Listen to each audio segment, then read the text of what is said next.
Hej alle sammen, i dag vil jeg lave en lille vlog, fordi at jeg skal op sammen med Rebecca og 2 andre søde piger op og se på Blue Horse, fordi de har åbent hus her i dag. Så vi skal op og se på Hingste, og det glæder vi os helt meget til. Så jeg skal hente Rebecca nu her, og så mødes vi med de andre 2 deroppe. Jeg undskylder stadigvæk, jeg lyder enormt snudt og sådan noget. Jeg er stadig ikke på toppen, og hvis jeg hoster og snotter meget, så undskylder jeg virkelig. Jeg har ligget med lungebetændelse hele ugen og på penicillin. Så jeg er ikke lige fantastisk godt gående endnu og ikke så frisk endnu, men jeg håber alligevel, at det bliver en god dag, og at I vil følge med.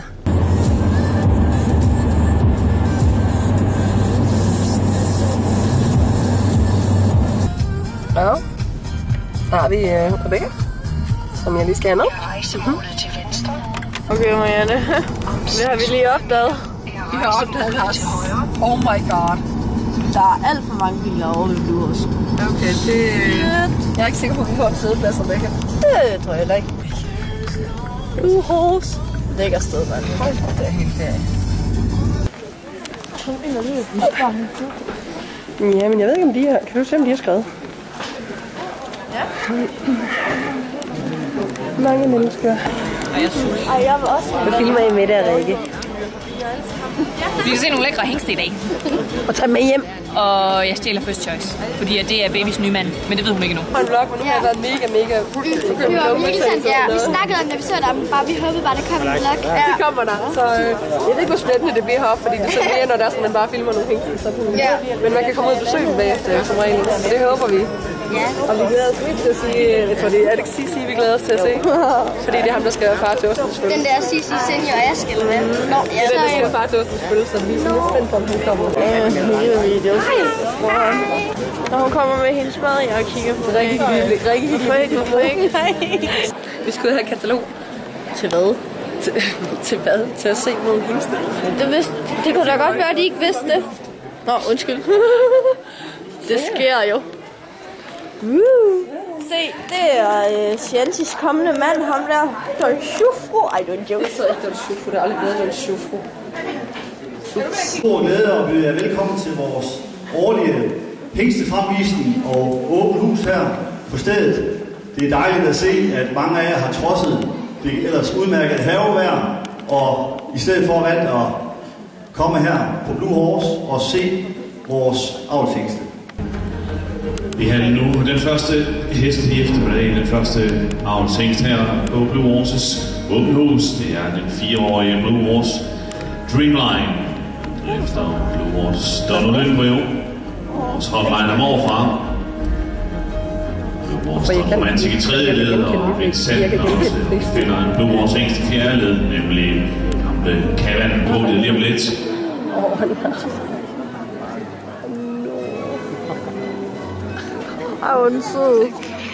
Det var da helt Så fik vi ham ind.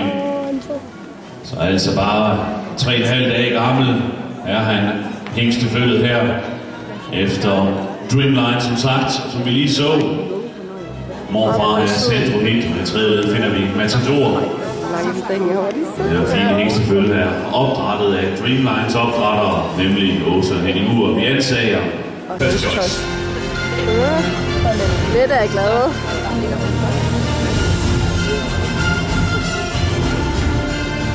Altså Blue Horse first choice efter Jackson, Negro Vincent. 6 år gammel er han blevet. Han har leveret super følgeovergange allerede, der bliver utrolig godt for fremtiden. Han er far. Der er 5 korte helbrødre til ham her. Han helbror til blandt andet Blue Horse Romanov og Rubin Royal. Blue Horse for Blue Horse Alabasta indtog i hængstekåring sidste år. Men her kommer jeg attitude og viste under hele kåringsforløbet af den hængst med helt ekstraordinære kvaliteter. Hoppefølge.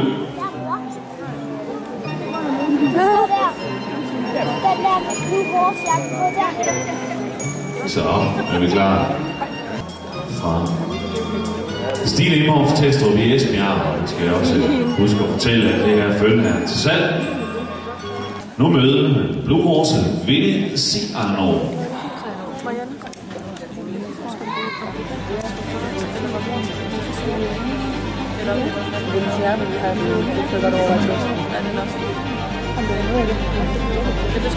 Og derudover så er der rigtig meget interessant i hans afstamning. Moren var over toppe i Aalborg i 2003. Og så er helsøsteren Fabrina. Undskyld, så moren selvfølgelig helsøster til Don Schufro og mor til TaylorMade Red Rebel.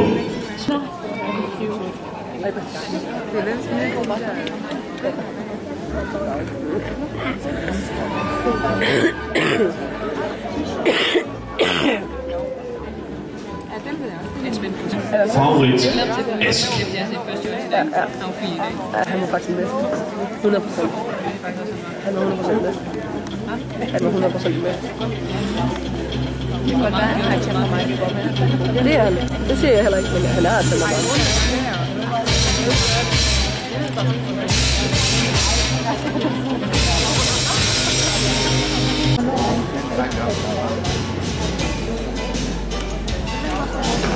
Ja, skal vi gerne stå på vej. Ja. Sankt Schufro. Ja, jeg har prøvet at få det med den her. Hvordan er sådan noget, der henne? Ja. Uha, den er fin.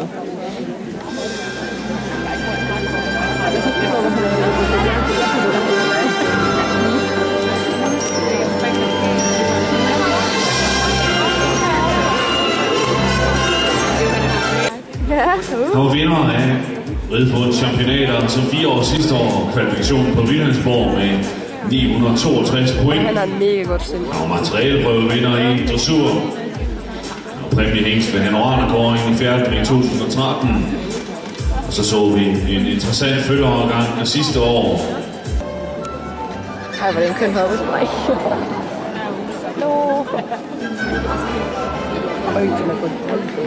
Og meget interessant her har vi ude af samme hoppestamme, og også på ståleriet at finde en højaktuelle konkurrencehest, nemlig Sigflower, der kommer ud af samme stamme som hoppen her. Han er jo blevet 8 år gammel, går international dressur. Her skal vi putte velkommen til Blue Horse Don Olymprøve. Shanti sig. En joke. Ja, den er jordens største hals. Men den er lav. Det kunne Shanti godt trænge til, ej. Så skulle du vel ham der, hvis det er for hals skyld. Allerede fra sin første følgeovergang sørgede Olymprøve for overskrifter, både herhjemme og i udlandet, med samtlige hengste, der blev fremstillet, opnåede faktisk årene og tilmed der også blev nævnt flere præmiehængste.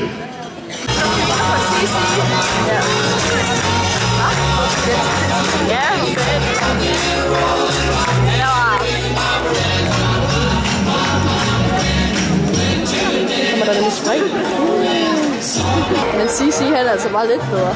Snakker du om, man er der lige så mange hænger. Jeg elsker Sisi. Jeg er bare ikke helt rent i ryggen.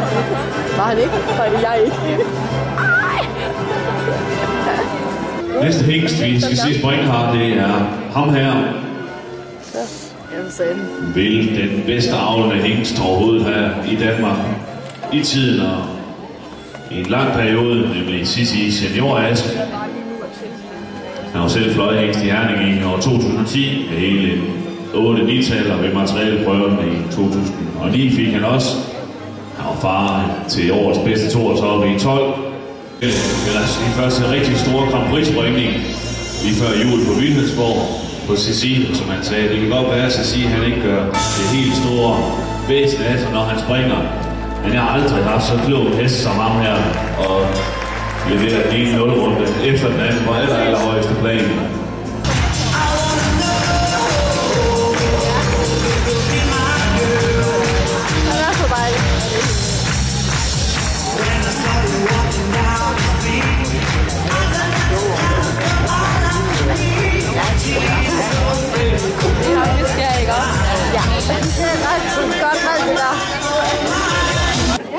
Vi kan stå op og byde velkommen til ham her. Årets hængst i Dansk Varmblod 2016. Og så kan vi godt begynde bare at klappe så en tak fast, fordi han kommer ind i hallen her nu.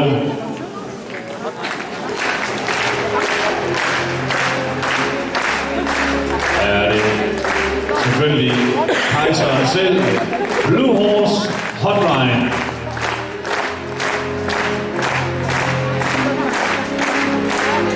Der er jo undervejs allerede i Grand Prix, men så også Highlights Hot Mix med Karina Kasse Kryllesadel senest blandt Bundgaard By-finalen her på Blue Horse i efteråret. Især i Tyskland og Holland er der mange hotline afkom, der kan så gælde i lille tur og Grand Prix-klasserne for 8-10 års heste.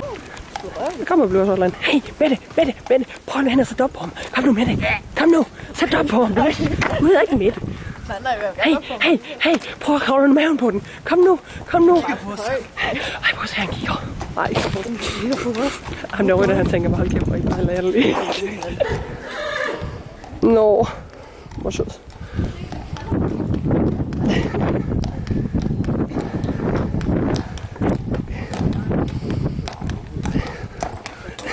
Er det tilladt at sige hej? Se ham. Hej! Hej, ja. Det er mad i posen. Den er sød. Ja, du er også Satchmo. I like you. Satchmo. No. Hvor han er sød. Okay, han er på vej ned. Han vil tage lidt punkt. Du vil have penge med, du. Så var han jo. Nej, der er mamma. Hej. Hej, du. Lyserød næse. Er det. Ja, lige der. Lige der. Der er det ikke tosset. Jeg elsker at blive klød. Vi mødte ham også til JBK. Der synes han, det her er noget af det sjoveste. Her det er. Stor god dreng. Skal du hjem og sove? Han tænker, det lyder dejligt. Ja. Det lyder dejligt. Han vil gerne kløs, fordi han har svedt, så han vil gerne kløs. Du skal bare klø ham. Den der. Nå. Jeg tror nok i hvert fald, det er Veneziano i hvert fald. Så her det er fordi Sankt Jufro, han står her. Jeg har en sort der. Ja. Hej, Sang. Goddag. Hej. Goddag. Og gå frem i køen.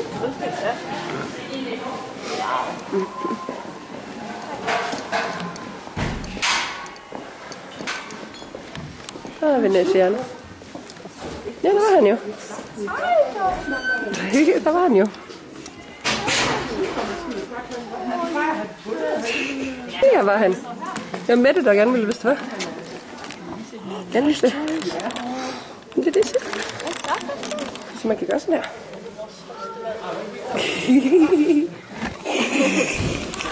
Hvad er det? Det er et kamera. Har du set sådan et før? Ja, alt for mange gange. Ja, det er også det, vi. Jeg kan godt lide beklædt handen.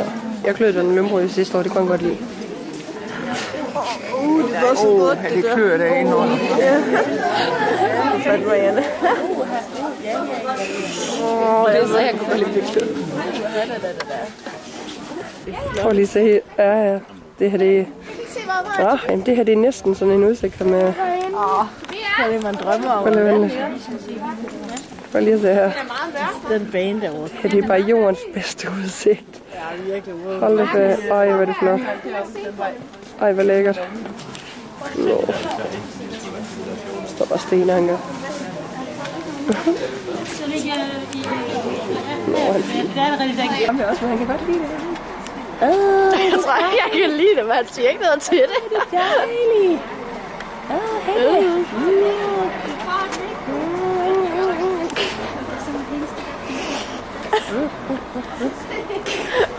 Du har i hvert fald perfekte fortænder. Du skal ikke have bolden på, vel? Han har ikke lavet noget med hans mulle, eller med hans ene fortænd, ligesom en anden, hvis søster kender. Okay, han går lidt på noget prudle.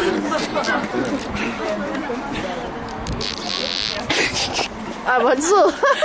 Han går lige og prutte lidt på næsen. Jeg tænker, at den er noget mere sød. Han er sød.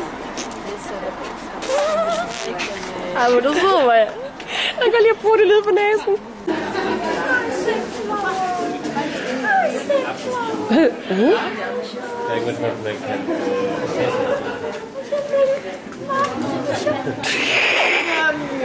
Så der ryger jeg lidt over. Lige sæt mig.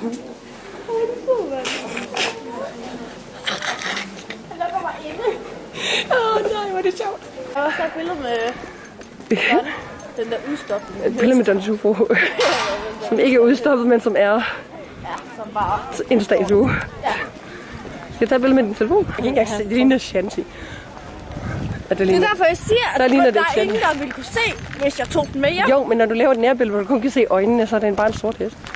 Så er det Shanti. Altså, der er ingen, der kan lægge mærke til, hvis jeg ved ikke, så kunne jeg da også gå hen og sige, at der er sådan noget sagt. Det kunne sagtens være Kasper, fordi han er på en stjerne og sådan. Ja. Altså, okay, indtil de to Kasper ud og red på ham, så ville de nok finde ud af det. Godt sagt.